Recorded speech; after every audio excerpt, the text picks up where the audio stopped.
Eleanor Pierce agrees to a loveless marriage of convenience with widower Augustus Montgomery to escape financial ruin, never expecting to pierce the armor around his grief-hardened heart. But as their arranged household slowly transforms into something genuine, will she discover that the greatest wound isn't the one that comes from betrayal, but from refusing to risk love again? A teacup shattered on the wooden floor, the crash mixing with the howl of the January wind. Eleanor Pierce froze mid-step, watching her mother's last good china break into jagged pieces, much like her hopes for the future. "That's 7 years bad luck," called the neighbor's boy through the window, his face pressed against the frosted glass. "That's mirrors, Tommy, not teacups," Eleanor corrected, brushing back a strand of chestnut hair that had escaped her practical bun. She shooed him away with a weak smile before kneeling to gather the broken pieces. The bitter cold seeped through the gaps in the floorboards, numbing her fingers as she collected the shards. 26 years old, and this broken teacup might as well be her life. Once pretty and useful, now in pieces too small to fix. The bank notice on the table seemed to grow larger by the minute. Bold red letters spelling final notice drew her eye no matter where she stood in the tiny front room. 2 weeks.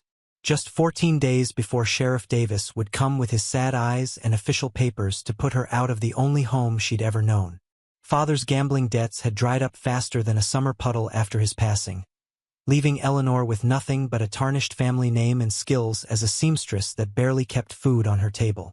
The ladies of Willow Creek still brought her their mending, but always with pitying glances and hushed whispers that stopped when she entered a room.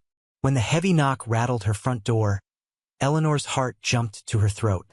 Had the sheriff come early? She squared her shoulders, determined to face her fate with dignity. But the man filling her doorway wasn't Sheriff Davis. Augustus Montgomery stood tall against the gray winter sky, the collar of his dark wool coat turned up against the cold, his wide-brimmed hat clutched in hands that had built the largest cattle empire in the county. Snowflakes gathered on his broad shoulders, melting into dark patches on the expensive fabric. "Miss Pierce," he said, removing his hat. His voice was deep and gravelly, like stones rolling in a creek bed. "May I come in? I've got a matter of business to discuss." Eleanor stepped back, suddenly aware of her patched dress and the broken teacup in her hand. What could the wealthiest rancher in 3 counties want with her? "I'm afraid I have no tea to offer," she said, hurriedly sweeping the remaining shards into her apron pocket. "I didn't come for tea." His eyes moved briefly to the red notice on her table, then away, as if he'd seen something too private. Eleanor gestured toward the faded settee, its once blue fabric now worn to a pale memory of color. He sat, the fine furniture of his ranch house surely making this poor seating feel uncomfortable by comparison. "I'll be direct, Miss Pierce. I find myself in need of a wife." The remaining piece of teacup slipped from Eleanor's fingers, landing with a soft thud on the rag rug. "A wife?" she echoed, wondering if the cold had affected her hearing. Augustus Montgomery's face remained impassive, his beard neatly trimmed but showing the first strands of silver at 42. 5 years a widower, he was still handsome in a rugged way that made the unmarried women of Willow Creek flutter their eyelashes when he came to town. "Not in the traditional sense," he clarified, pulling off leather gloves to reveal strong, calloused hands. "I need a housekeeper and a mother for my daughter, Lily. She turned 8 last month and is growing wild without proper female guidance."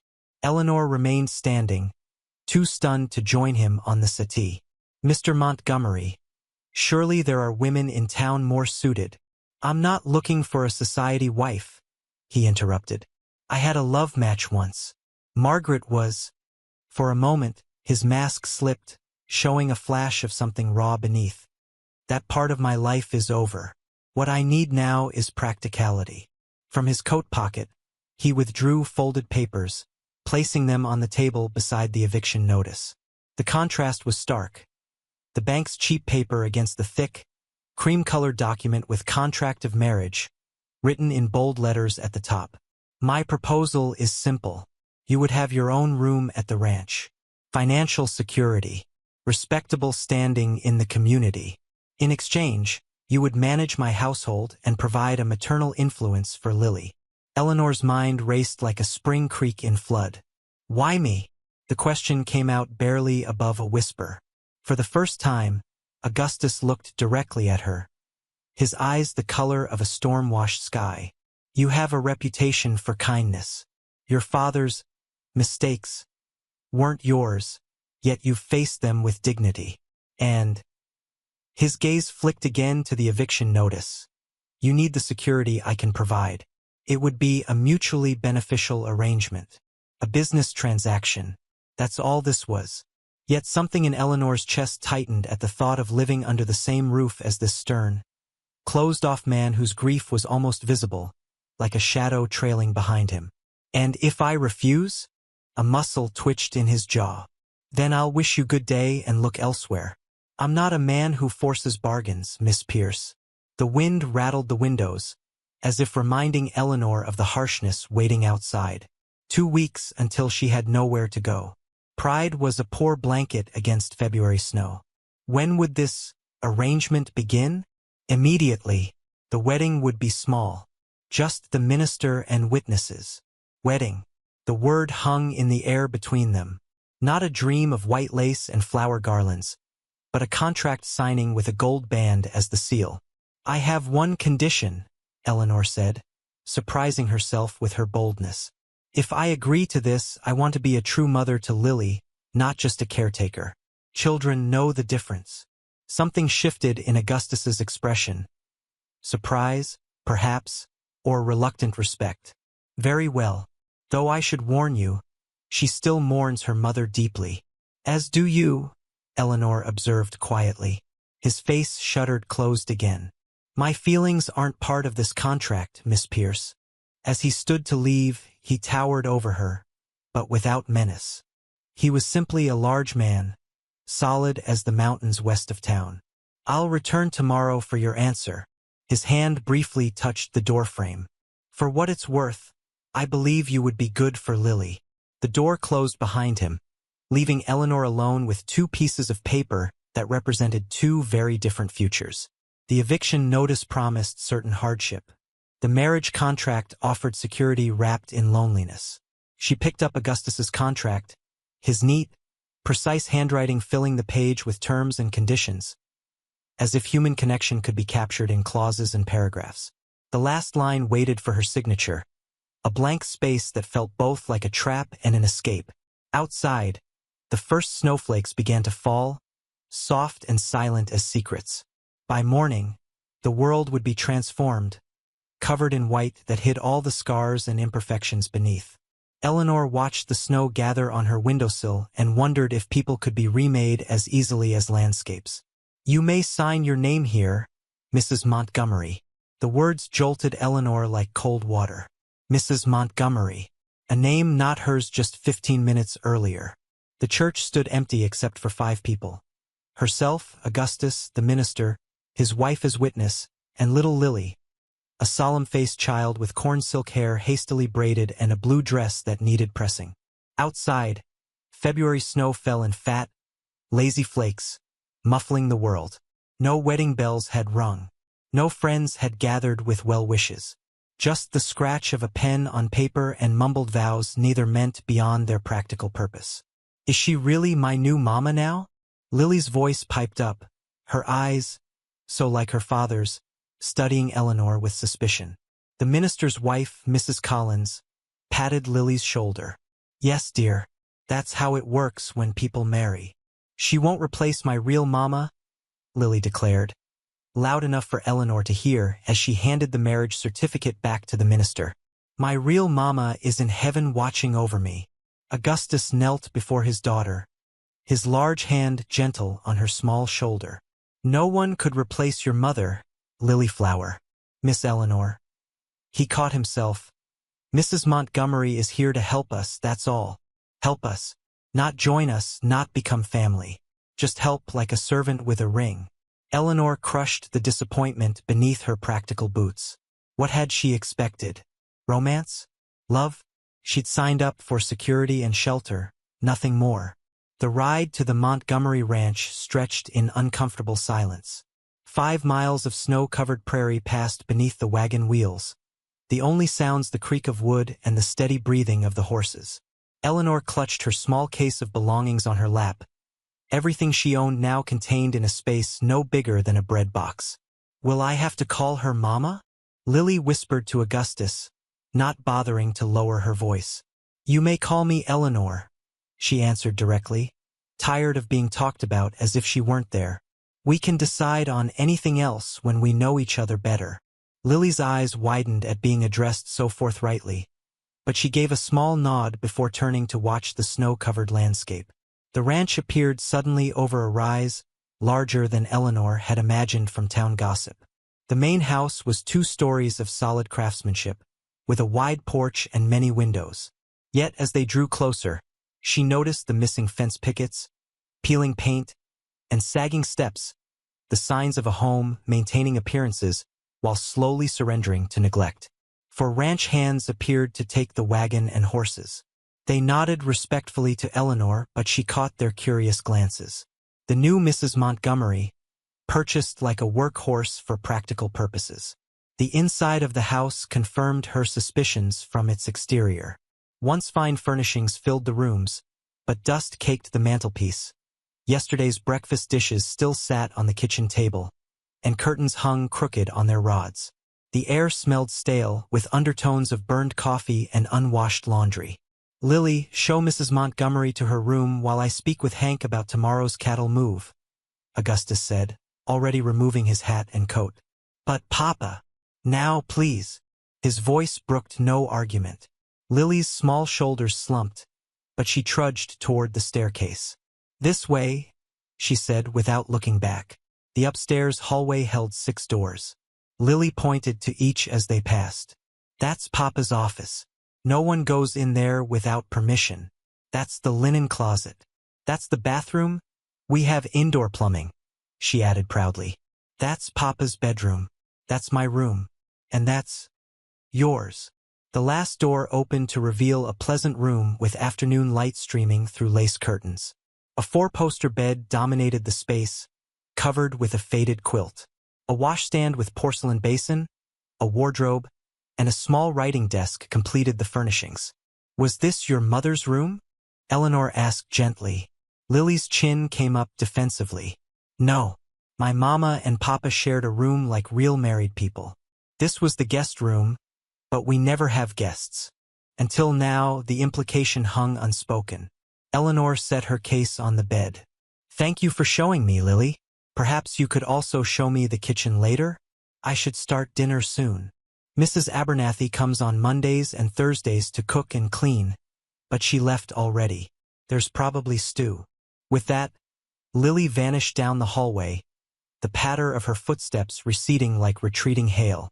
Left alone, Eleanor unpacked her meager belongings: 3 dresses, undergarments, a hairbrush that had been her mother's, and a small wooden bird her father had carved before the drinking and gambling took over his life. She placed the bird on the windowsill where light caught its simple wings. The house creaked and settled around her. Unfamiliar sounds in an unfamiliar life.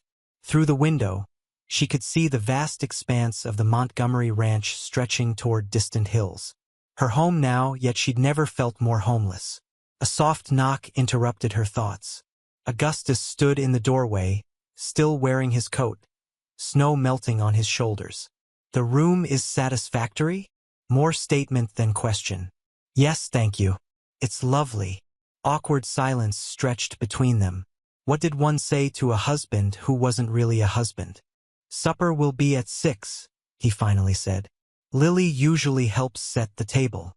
Eleanor nodded. "I'll get settled and come down to prepare the meal." Mrs. Abernathy left stew. So Lily mentioned. Another silence, heavier than the last. "Mr. Montgomery?" Eleanor began, then stopped, suddenly uncertain what she wanted to ask. What were the rules here? The boundaries? The expectations beyond the clear terms of their contract? "Augustus," he corrected. "You should call me Augustus, at least when others are present." "Augustus." She tried the name, foreign on her tongue. "What are your expectations for me, beyond what was written in our agreement?" He shifted his weight, uncomfortable with the directness of her question.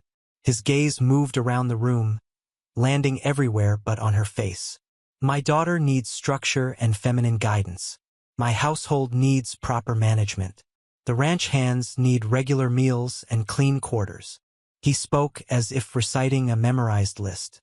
I need. He trailed off, seemingly at a loss. And what do I need? Eleanor asked softly. That caught his attention. His eyes, gray as the winter sky, finally met hers, genuine surprise in them. You needed security. You have that now. His tone suggested the matter was settled. Eleanor moved to the window, needing distance from his imposing presence. Security isn't the same as happiness or fulfillment, Mr. Montgomery. Augustus.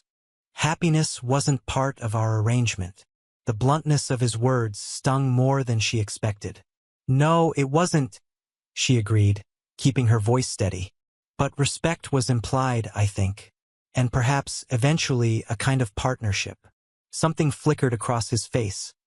Confusion, guilt, or perhaps simple discomfort at discussing feelings so directly. I respect you, Mrs. Montgomery. Eleanor, she corrected. If I'm to call you Augustus, then surely.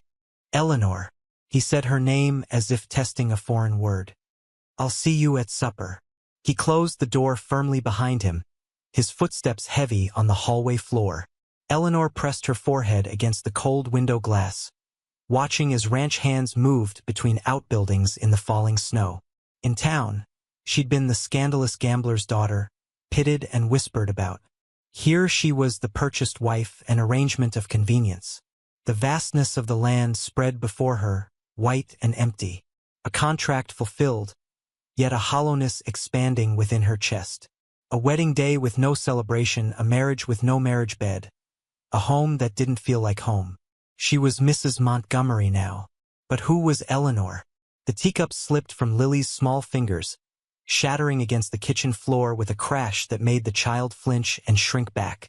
Eleanor froze, waiting for the shout that would surely come. But Augustus merely sighed from his newspaper at the table. The tension hung thick as honey in winter. I'm sorry, Lily blurted, eyes wide with fear. Eleanor knelt beside the broken pieces, gently guiding Lily back. Accidents happen in every home, she said, her voice soft but steady. Would you like to help me clean up? From the corner of her eye, Eleanor caught Augustus watching them, something unreadable flickering across his face. March had arrived with warmer breezes that carried the promise of spring to the Montgomery ranch. 6 weeks into their marriage of convenience, Eleanor had scrubbed every corner of the neglected house, organized the chaotic kitchen, and planted seedlings for a kitchen garden. Yet the emotional walls remained firmly intact. Lily approached her with the caution of a wild deer, and Augustus spoke mainly of household matters, retreating to his office most evenings. But as Eleanor and Lily worked together to sweep up the broken teacup, something shifted in the air between them. Mama had a special way of sweeping, Lily volunteered suddenly. She would hum while she did it. Eleanor's hands stilled on the broom. This was the first time Lily had mentioned her mother without pain clouding her features. What song did she hum? Eleanor asked gently. I don't remember, Lily admitted, shoulders dropping. I was only 3 when she died. Later that afternoon, Eleanor hummed softly while hanging laundry in the fresh spring air. The tune was one her own mother had sung, a simple melody about wildflowers and sunshine.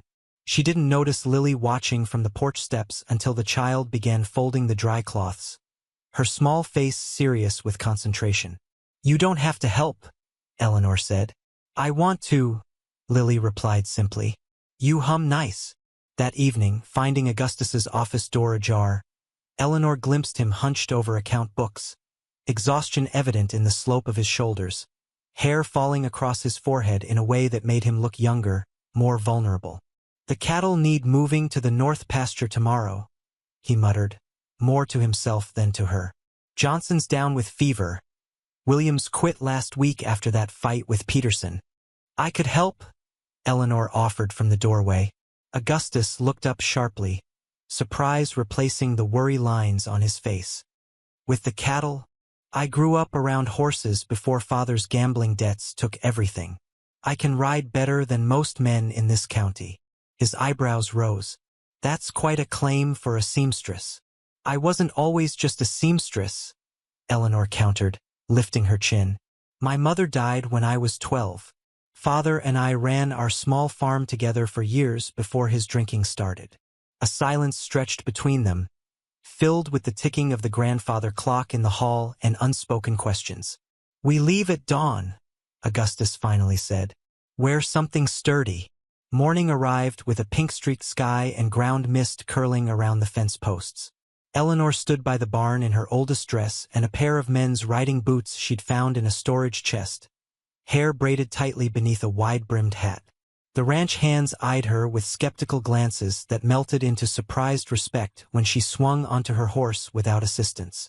Mrs. Montgomery knows horses, Augustus announced, silencing the murmurs with a single stern look. She rides with us today. The north pasture lay 3 miles away across rolling hills dotted with early wildflowers and patches of melting snow. Eleanor breathed deeply of the fresh air, feeling freer than she had in months. The cattle moved reluctantly, lowing their protests at being disturbed from their winter pasture. They're like grumpy old men who don't want to move from their favorite chairs, she joked to a young ranch hand who rode beside her. The boy, no more than 16, laughed, then quickly glanced at Augustus to see if his employer disapproved. To Eleanor's surprise, the corner of Augustus's mouth twitched upward. You ride well, he commented later, as they paused to let the cattle rest in a sheltered valley. Margaret was afraid of horses after a fall as a child. It was the first time he'd voluntarily mentioned his late wife, and Eleanor stored the information carefully away like a precious keepsake. Some fears can be overcome with patience, she ventured, and some remain no matter how much we wish otherwise, Augustus replied, his gaze distant. After noon, Lily joined them, riding double with her father to check on the new calves. The girl's face glowed with excitement as they approached a creek where the herd had gathered to drink. Suddenly, a rattlesnake slithered from beneath a sun-warmed rock, startling Lily's pony. The horse reared with a terrified whinny, sending the child tumbling into the muddy creek bank. Eleanor was off her mount in an instant, splashing through the water before Augustus could even dismount. Her heart pounded as she reached Lily, who lay stunned in the mud. Are you hurt? She asked, hands quickly checking for injuries. Lily blinked up at her, then burst into tears, not of pain but of embarrassment. My new dress is ruined. Relief flooded Eleanor's chest as she helped the girl sit up. You're all right? She soothed, wiping mud from Lily's tearful face with her handkerchief. Brave girls get muddy sometimes. It's a badge of honor. What's a badge of honor? Lily sniffled. A sign that you've done something courageous, Eleanor explained, helping her stand. Like riding to see the calves and not crying even though you took a scary fall. Later, as they approached the ranch house, tired but satisfied with the day's work, Augustus's voice came low beside her. Thank you for today. 4. He gestured vaguely toward Lily riding ahead with one of the ranch hands, chattering about the baby calves. She's part of our arrangement, isn't she? Eleanor replied, but her smile softened the words into something warmer. The arrangement, Augustus began, then fell silent for several paces. It's working better than I expected. That evening, Eleanor taught Lily how to salvage her mud-stained dress with careful scrubbing and a faint bleach solution.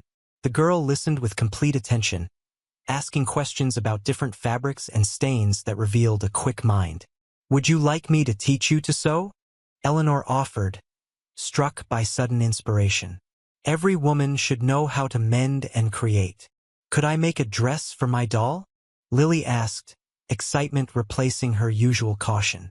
We'll start with that tomorrow, Eleanor promised. Perhaps your father will take us to town for fabric on Saturday. At bedtime, Augustus appeared in the doorway as Eleanor finished reading to Lily, a nightly ritual she'd started the previous week. He stood awkwardly, watching them with an expression caught between longing and uncertainty. Papa, Lily exclaimed. Eleanor's going to teach me to sew a doll dress. Is she now? Augustus asked, his eyes meeting Eleanor's over the child's head. "Only if you approve," Eleanor said carefully. "I think." Augustus paused, stepping further into the room. "I think it's time Lily called you something besides your first name. Perhaps Mother would be appropriate, given our arrangement." The word hung in the air between them, heavy with meaning beyond a simple title. Lily looked between them, sensing the importance of the moment. "Would that be all right?" the girl asked Eleanor, vulnerability naked in her question. Eleanor's throat tightened with unexpected emotion. "I would be honored," she managed to say. That night, as Augustus bid her good night in the hallway between their rooms, his hand brushed hers, the barest whisper of contact, yet it sent warmth spreading up her arm. "Sleep well, Eleanor," he said, his voice deeper than usual. Eleanor noticed her bedroom door wasn't fully closed when Augustus turned away. Neither was his. Lightning cracked overhead, illuminating the dinner table where Eleanor froze mid-sentence, a fork of potatoes halfway to her mouth. The thunder that followed shook the windows in their frames, making Lily squeal with delighted fear. Outside, rain fell in angry sheets, turning the ranch yard into a lake of mud and sending rivers of water down the hillsides. "Will the creek flood, Papa?" Lily asked, pressing her nose against the window despite Eleanor's gentle reminders about proper table manners. Augustus frowned, calculations visible behind his eyes. "If this keeps up through the night, we'll likely lose the bridge to town by morning." Eleanor had never seen such storms as those that arrived with April in cattle country. 3 days of relentless downpour had transformed the landscape, trapping them on their side of the rapidly rising creek. The cozy domesticity they'd begun to build in March now felt both intensified by their isolation and threatened by forces beyond their control. A pounding at the door startled them all. Augustus rose, hand automatically reaching for the rifle kept by the entryway. "Stay here," he instructed, his voice tight with an emotion Eleanor couldn't quite name. Muffled voices carried from the front hall, Augustus's low rumble met by another man's smoother tones. When they entered the dining room, Eleanor was struck first by the family resemblance. The stranger had Augustus's height and jaw, though his eyes lacked the depth she'd grown accustomed to seeing across the breakfast table. "Robert," Augustus said stiffly. "This is my wife, Eleanor, and you remember Lily." "Uncle Robert," Lily cried, launching herself from her chair into the newcomer's arms. He caught her with practiced ease, spinning her once before setting her down. "My favorite niece," he declared with a wink. "Pretty as ever." "I'm your only niece," Lily giggled. Eleanor rose, extending her hand with the polite smile she reserved for difficult customers in her seamstress days. "Welcome, Mr. Montgomery. Please, call me Robert," he insisted, holding her hand a moment longer than necessary. "I'm stranded until the bridge is repaired. My wagon nearly went into the creek trying to cross. I hope you don't mind housing a poor, waterlogged brother-in-law." Where Augustus was reserved, Robert was all charm and easy smiles. Over the hastily expanded dinner, he entertained them with stories of his travels as a horse trader, each tale more elaborate than the last. Lily laughed delightedly at his exaggerated gestures, while Augustus grew increasingly quiet, his fork scraping against his plate with unnecessary force. "And how did you two meet?" Robert asked, helping himself to a second serving of Eleanor's apple pie. Augustus's letter announcing his marriage was sadly lacking in romantic details. Eleanor felt heat rise in her cheeks. It was a practical arrangement. "A contract marriage," Augustus stated flatly. Eleanor needed security, and Lily needed a mother's guidance. Robert's eyebrows rose. "Always the romantic, my brother. Though perhaps," he added, his gaze lingering on Eleanor's face, "he's finally found something worth breaking his ridiculous vow." "What vow?" Eleanor asked before she could stop herself. A strange silence fell over the table. Lily looked between the adults with the keen awareness children develop when they sense underlying currents they don't understand. Robert smiled, a gesture that didn't reach his eyes. To never love again after Margaret. To keep her memory pristine. His emphasis on the last word carried a weight Eleanor couldn't decipher. The next morning, Eleanor woke to shouting from the barn. Wrapping a shawl around her nightdress, she hurried to the window, squinting through the gray dawn light. Augustus and Robert stood toe-to-toe among the hay bales, Augustus's finger jabbing at his brother's chest. "Keep your distance," she made out through the rain-streaked glass. "I mean it, Robert." Later, as she kneaded bread dough with more force than necessary, Robert appeared in the kitchen doorway, leaning against the frame with casual grace. "My brother was always the lucky one," he remarked, watching her work. "First father left him the ranch. Then he found Margaret, and now you." Eleanor kept her eyes on the dough. "You seem to have done well for yourself in the horse trade." Robert chuckled. "Money isn't everything, though it certainly helps. Tell me, does Augustus still keep her portrait by his bed?" "I wouldn't know," Eleanor replied carefully. "We have separate rooms." Something like triumph flashed across Robert's face. "Of course you do. My brother and his principles." He took a step closer. "Has he told you about Margaret? About how she died?" Eleanor's hands stilled. In 3 months of marriage, Augustus had mentioned his first wife only a handful of times, each reference brief and carefully contained. "A riding accident," she said. 5 years ago. Is that all he told you?" Robert asked, his voice softening to something almost like pity. Typical Augustus, hiding the truth even when. The back door banged open, admitting Augustus and a gust of rain-scented air. His eyes narrowed at finding his brother so close to Eleanor. "The south fence line needs repair," he stated tersely. "Make yourself useful, Robert." That afternoon, confined to the house by renewed downpours, Eleanor decided to tackle the attic, the last untouched territory in her campaign to bring order to the Montgomery home. Dust motes danced in the beams of light from the single window as she sorted through trunks of outgrown clothes and forgotten holiday decorations. Behind a stack of leather-bound ledgers, she found a small wooden box, not locked, but carefully placed out of casual sight. Inside lay letters tied with faded blue ribbon, and a daguerreotype of a beautiful woman with lily's eyes and a proud tilt to her chin. Margaret's smile seemed secretive, knowing, and directed at someone other than the photographer. Eleanor's fingers trembled as she carefully untied the ribbon. The letters were addressed to "My dearest M," and filled with passionate declarations Eleanor felt she had no right to read. Yet one phrase caught her eye. "When you leave him, we'll go west to California."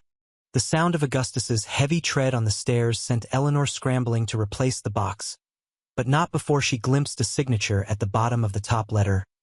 "Forever yours R. Robert." "Eleanor," Augustus called from below. "Are you up there?" She appeared at the top of the attic stairs, dust in her hair and guilt on her face. "Just organizing," she managed. That evening, Robert insisted on telling Lily bedtime stories. Tales of princesses who ran away with charming knights instead of staying in their castles. Eleanor sat with her mending, watching Augustus's jaw clench tighter with each word. When Lily finally slept and Eleanor had gone to her room, raised voices drifted up from below. "You've always wanted what was mine," Augustus growled, the words floating up the stairwell as Eleanor paused by the banister. "And you've always been blind to what you have," Robert's voice replied, edged with bitterness. "That woman isn't Margaret. Thank God for that." Glass shattered. A door slammed. Eleanor retreated to her room, heart pounding against her ribs like a trapped bird. Near midnight, the storm reached its peak. Wind howled through every crack in the sturdy house, and thunder crashed overhead in waves that seemed to shake the very foundation. Eleanor lit a candle, unable to sleep amid nature's fury, and found herself drawn to the window that overlooked the creek. In the next flash of lightning, she saw it, the bridge, or what remained of it, washing away in churning, muddy torrents. They were truly isolated now. A soft knock at her door startled her. Augustus stood in the hallway, soaked to the skin, rainwater pooling at his feet. "The barn roof is leaking," he said without preamble. "I've moved the horses to the south stalls, but we may lose hay if this keeps up." "You're drenched," Eleanor replied, concern overriding her earlier unease. "You'll catch your death. Come in and get dry while I make you tea." Hesitation flickered across his face before he stepped inside. The first time he'd entered her bedroom since showing it to her on their wedding day. He stood awkwardly in the center of the room, dripping on the braided rug, looking lost in a way that made Eleanor's heart twist unexpectedly. She handed him a towel from her washstand. "What happened downstairs?" "With Robert?" Augustus's face darkened. "My brother has always coveted what isn't his. Be careful around him, Eleanor." "He said something about Margaret," she ventured. "About how she died." The silence stretched between them, filled only by the drumming of rain against the windows and the occasional rumble of distant thunder. Augustus's shoulders slumped, the proud posture he maintained even when alone finally giving way. "She was leaving me," he said so quietly Eleanor had to lean forward to hear. "For him. For Robert." Her horse spooked during a storm much like this one. They found her at the bottom of Miller's Ravine. The confession hung in the air between them, a truth finally spoken aloud after years of silence. "I'm sorry," Eleanor whispered, unsure if she was apologizing for Margaret's betrayal or her own discovery of it. Augustus looked at her then, really looked at her, as if seeing past the convenient arrangement to the woman beneath. "I didn't want Lily to know. I've let everyone believe it was just a tragic accident." "To protect her," Eleanor nodded. "That's what parents do." "Parents?" Augustus repeated softly. "Yes, I suppose that's what we are now." Another crash of thunder shook the house, and somewhere down the hall, Lily cried out in fear. They both moved at once, their shared concern for the child bridging the gap between contract and something deeper. As dawn broke, the storm finally moved on, leaving behind a transformed landscape of fallen branches and swollen waterways. Eleanor stood on the porch, watching the sun break through clouds in golden shafts of light. Behind her, Augustus and Lily sat at the breakfast table, their voices a comforting murmur of family normality. Robert appeared at her side, hat in hand. "The bridge is gone," he observed unnecessarily. "I suppose I'm your guest for a while longer." "Family is always welcome," Eleanor replied with a politeness that didn't reach her eyes. "As long as they remember whose home they're in." Robert studied her face, surprise giving way to grudging respect. "You're nothing like her, are you?" Margaret would have used this opportunity to drive a wedge between brothers. "I'm not interested in wedges," Eleanor said. "Only in building something sturdy enough to weather any storm."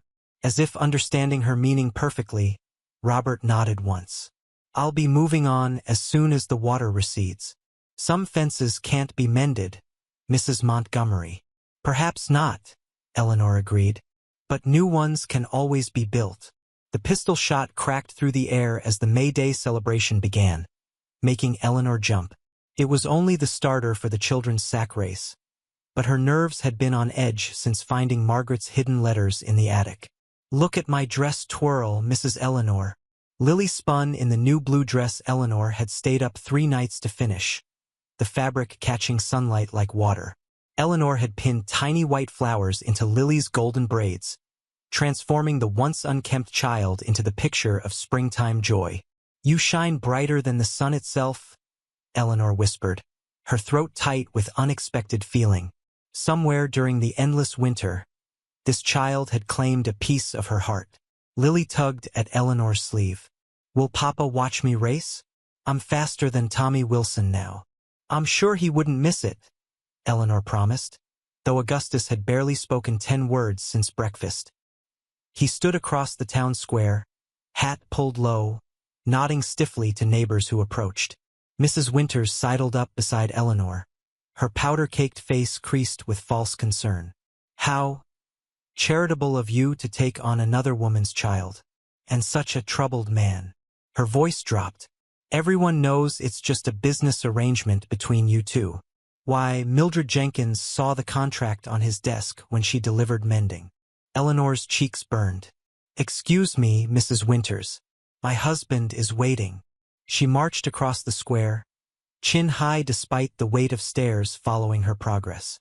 The town had decided what her marriage was, a cold transaction, and no amount of truth would change their minds.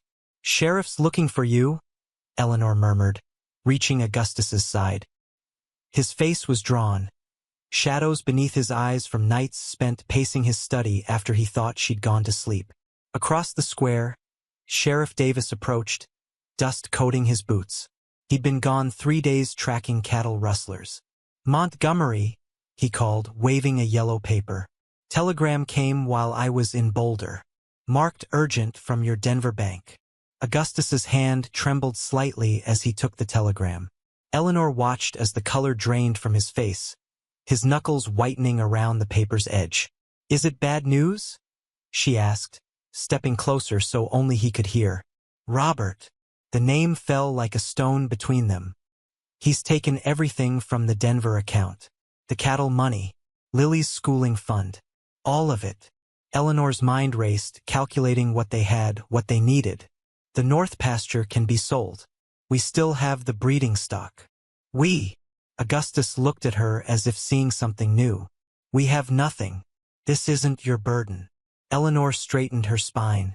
"The day I signed that paper, I became a Montgomery. What happens to you and Lily happens to me." A commotion erupted by the refreshment tables. Lily had fallen during her race, her new dress mud-splattered, tears streaming down her dirt-smudged face. Eleanor moved without thinking, kneeling in the dirt to gather the sobbing child. "I wanted to win for Papa," Lily hiccuped against Eleanor's shoulder. "So he'd be proud like the other fathers." Over Lily's head, Eleanor met Augustus's gaze. Something shifted in his expression. A crack in the wall he'd built. Rain began to fall as they drove home, fat drops that matched Lily's dwindling tears as she drifted to sleep against Eleanor's side. By the time they reached the ranch, the downpour had become a deluge, forcing them to carry Lily through curtains of water to the house. "I'll make tea," Eleanor said. Once Lily was tucked into bed, she moved toward the kitchen, but Augustus caught her wrist, the first time he'd touched her deliberately. "Why are you still here?" he asked, voice rough with emotion. "You know what the town says. You could leave, find a real marriage." Eleanor didn't pull away. "Is that what you want?" "I want." He released her, turning toward the fire. "I need to tell you the truth about Margaret." The confession spilled out in broken sentences as the storm raged outside. Margaret and Robert's secret affair. Her plans to abandon Augustus and Lily. The morning ride where she'd been thrown from her horse and killed instantly. The town's insistence on remembering her as the perfect wife while Augustus alone carried the knowledge of her betrayal. "She was wearing Robert's locket when they found her," Augustus said, staring into the flames. "I buried her with it still around her neck, then let everyone believe I was the grieving husband too devoted to move on." Eleanor sank into the chair opposite him. "So the contract marriage protected me from ever being fooled again." He looked up, eyes reflecting firelight and something more vulnerable. "I never expected you." "Expected what about me?" she asked, heart hammering against her ribs. "That you would make me question if I was wrong about." He swallowed hard. "About trust being possible again. About being more than Margaret's bitter husband and Lily's half-present father." Outside, lightning split the sky, illuminating the room in stark white for a heartbeat. In that flash, Eleanor saw the future hovering before them, a real marriage growing from the ashes of their arrangement. Then darkness returned, and with it, uncertainty. "What happens now?" she whispered. Augustus reached across the space between them, his calloused fingers finding hers in the shadowed room.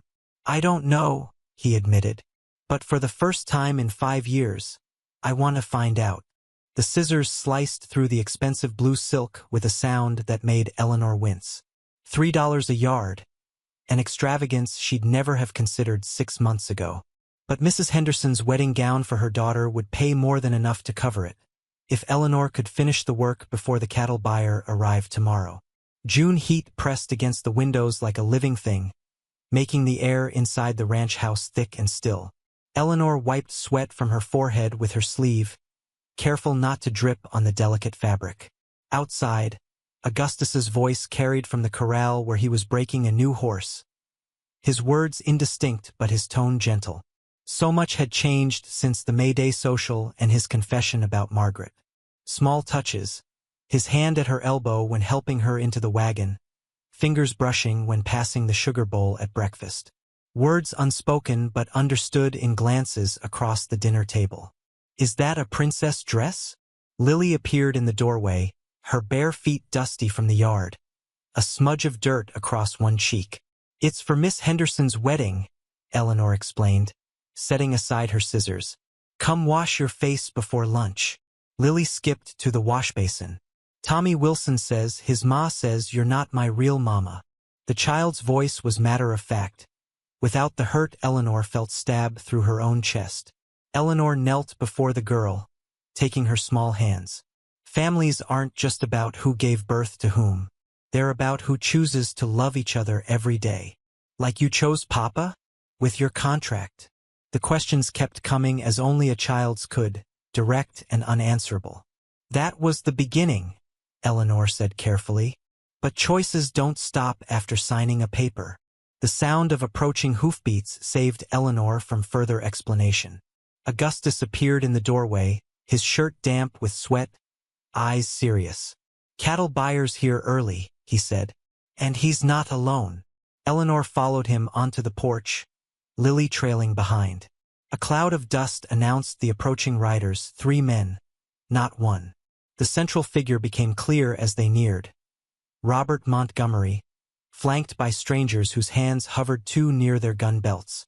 "Take Lily inside," Augustus murmured, his body tense as a drawn bowstring. "No." Eleanor stood firm beside him. "We face this together." Robert dismounted with exaggerated care, his easy smile not reaching his eyes. "Brother, I've brought Mr. Dawson all the way from Kansas City to see your fine cattle." The cattle buyer nodded from his horse, a thin man with calculating eyes. "Montgomery. And who might these other gentlemen be?" Augustus asked, his voice deceptively calm. "Business associates," Robert replied smoothly. "Now, about those cattle we discussed." "We've discussed nothing," Augustus cut in. "You stole my money and disappeared." Robert's smile faltered. "A misunderstanding. I've come to make it right. Mr. Dawson here is prepared to pay top dollar. With certain conditions," the buyer added, eyes flicking between the brothers. Something in his tone made Eleanor step forward. "What conditions?" The third man spat tobacco juice into the dust. "The Montgomery brand gets folded into the Western Cattle Company. Both properties, one operation." "Owned by whom?" Augustus demanded. Robert spread his hands. "Jointly managed. A family business, brother." Augustus's laugh held no humor. "The last family business ended with you emptying my accounts." "That money went to secure this deal," Robert insisted. "Listen to reason, Gus. You can't make it alone. The drought's coming, everyone knows it. Small ranchers will be wiped out." Eleanor watched Augustus's face carefully. The muscles in his jaw worked as he calculated, weighed options. They had discussed selling part of the herd to cover expenses after Robert's theft. But this was different. This was surrender. "We need time to consider," Eleanor stated firmly. Robert's expression hardened. "The offer expires today. Mr. Dawson has other appointments." "Then it expires," Augustus replied.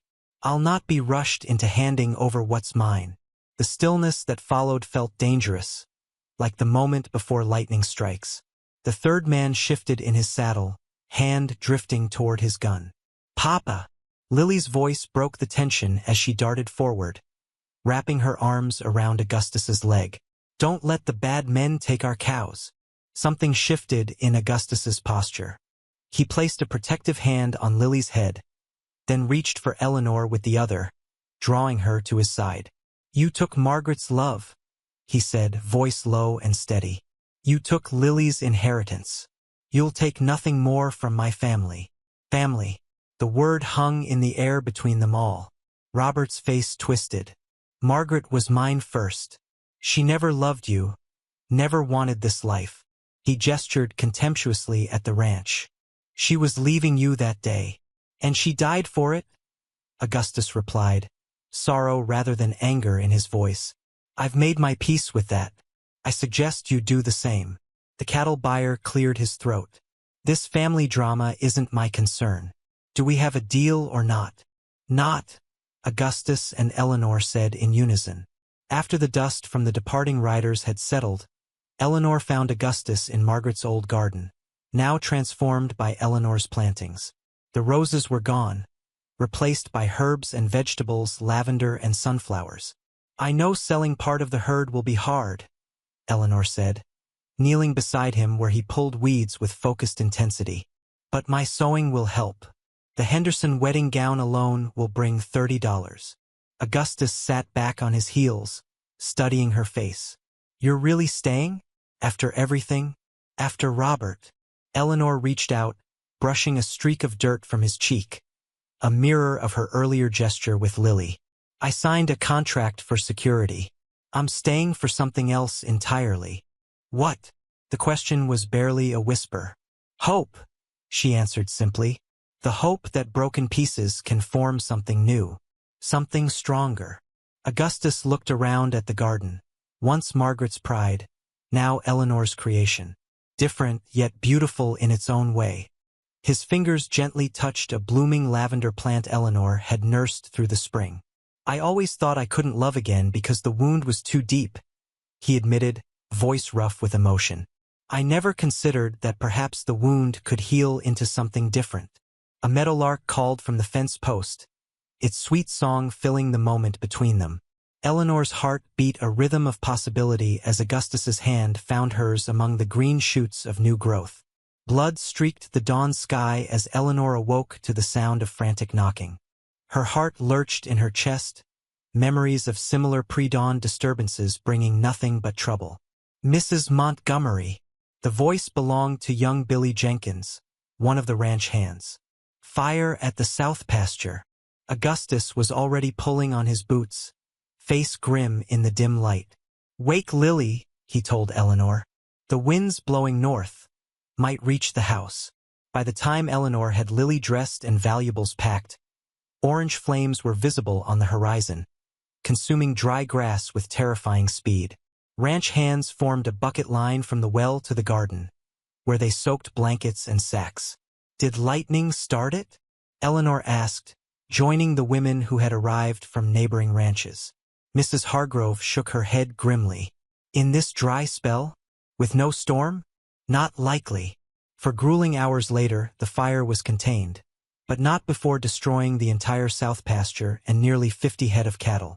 Augustus returned to the house, face blackened with soot, eyes red from smoke. Robert, Eleanor asked quietly, passing him a cup of water. Augustus nodded once, his jaw clenched. Found his cigarette case near where it started. The weeks following the fire tested them all. Lily developed a hacking cough from the smoke that lingered in the air. The surviving cattle needed new grazing land, and whispers in town suggested the Montgomery ranch was cursed. First Robert's theft, now fire. September brought the county fair and livestock auction, their chance to sell the remaining herd at decent prices before winter. Eleanor had finished 3 wedding gowns, 2 baptismal dresses, and countless mending jobs to help keep food on the table. You look beautiful, Augustus said, watching Eleanor pin her hair before the mirror. His unexpected compliment made her hands falter. It's just my old blue dress, she replied, flushing. He stepped closer, his reflection appearing behind hers in the glass. Not the dress. The fairgrounds bustled with activity. Farmers displaying prize vegetables, women competing with preserves and needlework, children leading groomed animals for judging. Eleanor had entered her quilting in the women's exhibits, while Augustus prepared to auction 20 head of cattle. Mrs. Montgomery, Judge Wilson's wife approached, her voice honey-sweet but eyes calculating. Such lovely work. She gestured to Eleanor's quilt, a star pattern in blues and creams. Though perhaps not quite as fine as Mrs. Daniels' work, still quite good for someone without proper training. Eleanor smiled tightly. Thank you for your assessment. As Mrs. Wilson moved away, Lily appeared, clutching a ribbon. "Look, second place for my jam." Eleanor knelt, embracing the child. "I'm so proud of you. Did you tell your father?" "He said we'd celebrate tonight," Lily confided. "With a surprise." The cattle auction began at noon, drawing ranchers from 3 counties. Eleanor stood at the edge of the crowd, watching Augustus lead their healthiest steers into the ring. The auctioneer's rapid-fire chant filled the air as prices climbed. Eleanor felt a presence beside her and turned to find Sheriff Davis. "Mrs. Montgomery, might I have a word?" Her stomach tightened. "Is something wrong?" "Just received a telegram from Denver," the sheriff said quietly. "Your brother-in-law was arrested trying to board a train east. Had papers on him, deeds to land that aren't his." "Our land?" Eleanor realized, cold dread spreading through her. "Forged papers," the sheriff confirmed. "He was planning to sell your place right out from under you." When Eleanor shared the news with Augustus after the auction, his face showed no surprise. "He sent me this yesterday." He pulled a crumpled note from his pocket. "Said he'd stop trying to ruin us if I signed over half the ranch." "What will you do?" "What will we do?" Augustus corrected gently. "And we'll let him face the consequences of his actions." That evening, as promised, they celebrated Lily's ribbon and the successful cattle sale that would see them through winter. Augustus brought out a small cake purchased from the baker's stand, and something else, a velvet pouch. "For both of you," he said, uncharacteristically nervous. Inside lay 2 gold lockets, simple but elegant. "Open them," he urged. Eleanor's contained a tiny photograph of Lily on one side and Augustus on the other. Lily's held pictures of Eleanor and her father. "The contract brought us together," Augustus said, his voice unsteady. "But this past year, the fire, Robert, everything, showed me what truly matters." He took Eleanor's hands in his. "When I promised it was just a contract marriage, I believed it. I thought my heart was sealed away forever. And now," Eleanor whispered, hardly daring to hope, "now I'd like to make a different promise." He pulled a sheet of paper from his pocket, their original contract, and placed it in her hands. One based not on convenience, but on choice. "You kept this." Eleanor ran her fingers over the faded ink of their signatures. "As a reminder of where we began," Augustus said, "but not where we need to stay." Lily watched them with wide eyes. "Are you getting married again?" Eleanor laughed softly. "No, sweet girl. We're just changing the terms." Together they wrote a new promise on the blank side of the paper. Not a contract of convenience, but a covenant of choice. They signed their names, then let Lily add hers in careful, childish script. "What's different about this paper?" Lily asked. "The first one brought us together because we both needed help," Eleanor explained, using words a child could understand. "This one is because we've chosen to be a family." That night, after Lily was asleep, Augustus stood hesitantly at Eleanor's bedroom door, the door that had remained closed between them for so many months. "May I come in?" he asked, his voice rough with emotion. Eleanor held out her hand. "You've been welcome for longer than you know." As moonlight spilled across the bedroom floor, Augustus whispered against her hair. "I promised it was just a contract marriage. I never expected you would heal wounds I thought would never close." Eleanor smiled in the darkness, her heart full. "Some promises are meant to be broken." "Another letter from Robert?" Eleanor asked, watching Augustus's expression darken as he read the mail that December morning. Snow pressed against the windows, transforming the world outside into a blank canvas. "Not this time." Augustus passed her the envelope. From the lawyer handling his case. Eleanor scanned the official letterhead. 6 months in prison for forgery and attempted fraud. The punishment seemed light for all the pain Robert had caused. Yet there was no satisfaction in seeing her brother-in-law behind bars. "He's asked to see Lily at Christmas," Augustus added, watching her carefully. "What do you think?" Eleanor stirred the morning porridge, buying time to consider. Robert was still Lily's uncle, despite everything. "I think family is complicated," Augustus replied. And that choices have consequences. Lily burst into the kitchen, wrapped in a knitted scarf Eleanor had made her. Can we get the tree today? Tommy Wilson says their tree touches the ceiling. Augustus ruffled her hair. After breakfast, though ours might not reach the ceiling. That's okay, Lily declared. Mrs. Hargrove says it's not the size that matters, it's who helps decorate it. Their laughter filled the kitchen, pushing away the shadow Robert's letter had cast. So much had changed in a year. The contract that once defined their relationship now sat in Augustus's desk drawer, replaced by something deeper that needed no signature. The trip to cut the Christmas tree became an adventure when their wagon wheel cracked halfway home. Augustus lifted Lily onto his shoulders while Eleanor carried the small pine they'd selected. Remember when you couldn't look me in the eye? Eleanor teased as they trudged through deepening snow. Now look at us, hauling a tree home like true pioneers. I was afraid, Augustus admitted, adjusting Lily's weight on his shoulders. Not of you, but of what you represented. And what was that? Eleanor asked, curious about this new openness. Hope, he said simply. The possibility that life could be more than endurance. That evening, as they decorated the tree with paper ornaments and strings of cranberries, a knock rattled the front door. Augustus opened it to find Sheriff Davis, hat in hand, snow dusting his shoulders.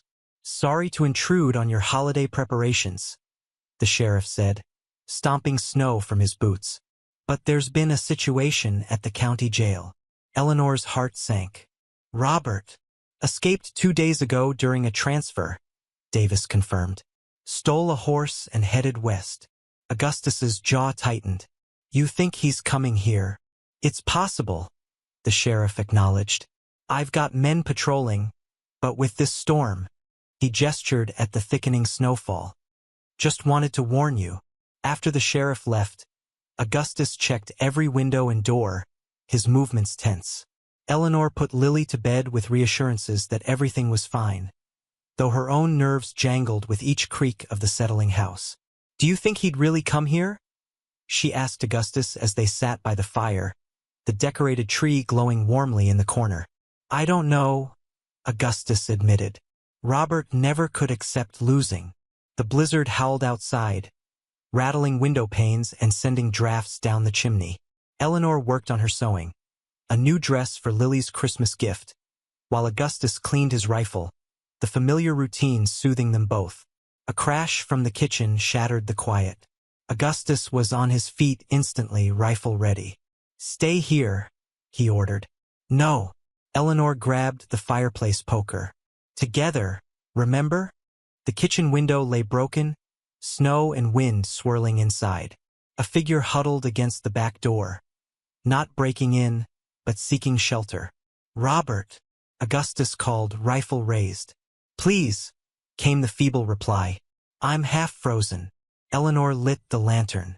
In its glow, Robert appeared skeletal, his once handsome face gaunt and weathered, frostbite blackening his fingertips. Why come here? Augustus demanded, keeping the rifle trained on his brother. Nowhere else to go, Robert rasped. The law's behind me, creditors ahead. And you thought we'd help? After everything? Eleanor couldn't keep the disbelief from her voice. Robert's laugh turned into a hacking cough. Not for my sake. For Margaret's. Augustus stiffened. Don't speak her name. She loved you, Robert said, words slurring slightly. Not the way you wanted, but she did. Said you were the better man. Too good for her. Eleanor watched the brothers, one standing, one fallen, and saw in that moment how easily their paths could have been reversed. How close Augustus had come to letting bitterness consume him, as it had Robert. We should send for the sheriff, Augustus said, looking to Eleanor. She nodded, then surprised herself by adding, but first, let's get him warm. Lily shouldn't see her uncle frozen to death on Christmas. They moved Robert to the sofa, wrapping him in blankets. His feverish ramblings revealed the extent of his troubles. Gambling debts, alcohol, schemes that always fell through. By morning, his fever broke, leaving him clear-eyed and surprisingly humble. Why help me? he asked Eleanor as she changed the bandages on his frostbitten hands. Because Augustus isn't the man you are, she replied honestly. And neither am I. When Sheriff Davis arrived to take Robert back to jail, Augustus made a decision that surprised them all. I'm dropping the charges for the forgery, he told the sheriff, on condition he serves his time for the escape and stays away from us after. Robert stared at his brother in disbelief. Why? Not for you, Augustus said firmly. For Lily. So she learns that hatred doesn't have to be the end of every story. That night, after the sheriff had taken Robert away, the family gathered around their Christmas tree. Lily placed a star cut from tin at the top, her face glowing with pride as Augustus lifted her high. Our first real Christmas, she declared. With a real family. Eleanor and Augustus exchanged a look over the child's head. A silent acknowledgement of how far they'd come from the cold January day when he'd knocked on her door with a business proposition. Later, Augustus presented Eleanor with a small wooden box. Not Margaret's, but one he'd crafted himself during the long autumn evenings. For memories we choose to make, he said as she opened it to find a journal, the first page already inscribed. The Montgomery family, St. 1885. Eleanor traced the words with her finger. When I signed that contract, I thought I was giving up dreams for security, and I thought I was gaining convenience while protecting myself from pain, Augustus added. We were both wrong in the best possible way. Outside, the winter wind that had once symbolized Eleanor's desperation now merely emphasized the warmth within their home. Through the window, the vast prairie stretched under moonlight, no longer a landscape of isolation but the foundation upon which they'd built something neither had believed possible. Our worth was never in what others thought of us or our arrangement, Eleanor reflected, watching Lily sleep peacefully beside the fire. It was in discovering that healing doesn't mean forgetting the past, but weaving it into a stronger future, Augustus finished, his hand finding hers as they watched the snow continue to fall, each flake unique yet part of the greater beauty outside their window.